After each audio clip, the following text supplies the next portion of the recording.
Dr. Janine Krause, and this is recipeWhisperer.com. This is part 2 of our meal planning series. Last week I was at the cabin talking about our menu plans. You can see I made some scribbles and adjustments, but nevertheless, these are some of the products of my planning for meals. I went to the grocery store this morning and bought up all of my ingredients. Then I came home. Normally I would make food, but I had a couple things to do, and so this evening I decided to get together all of my items for the week. And so what I have here is an example of some of the items that you can make ahead when planning for the week. First thing is my breakfast casserole here. You can see it's got some mushrooms on top, a little bit of zucchini and onions in here, and of course eggs. Now this is about a 4-portion item, and so that's 4 breakfasts taken care of, bam, right there for the week. And so you can cut that up, you can freeze some portions of it if you like, or you can leave them as is and just kind of portion them out day by day. You could also eat them for snacks or for lunch too. It's up to you how you want to do it. Now I also made some snacks to go with my items, and so we have some sweet potato fries here. We have some pumpkin seeds and some sunflower seeds that I toasted in a little bit of coconut oil with garlic salt and paprika and a little cumin. Now I also have some kale chips here, so made those up ahead of time too.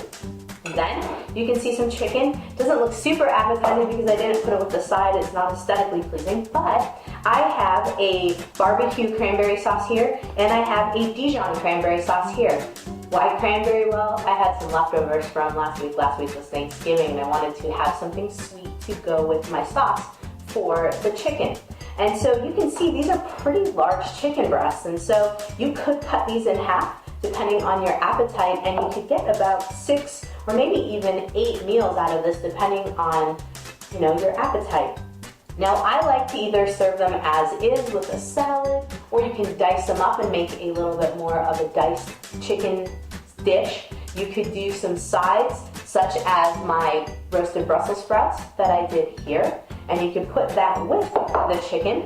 I also have a broccoli slaw that I've mentioned in my menu in terms of what I would do just to have something fun on the side. There's also all kinds of options like a celery soup that's also in my menu as well.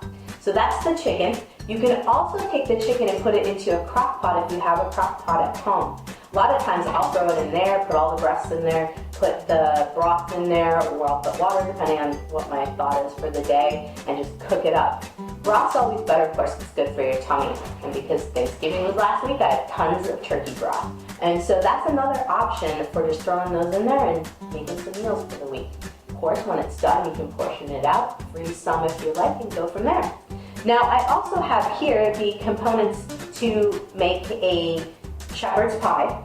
You can see it's not your traditional shepherd's pie because there's not a lot of sweet potato on top. Normally a potato is what's put on top of a shepherd's pie. I chose a little bit of sweet potato just to keep it somewhat traditional, but of course I have some green beans in here, I have some carrots in here, below there is some peas, and then on the bottom I have some buffalo, so brown buffalo with a little bit of onion. And so I'm going to bake that up as is, and then I'll have a nice little dish. This could be about 4 to 6 portions depending on how hungry you are, and this is a standalone dish because you've got your veggies, you've got your protein, a little bit of carb, and you are good to go.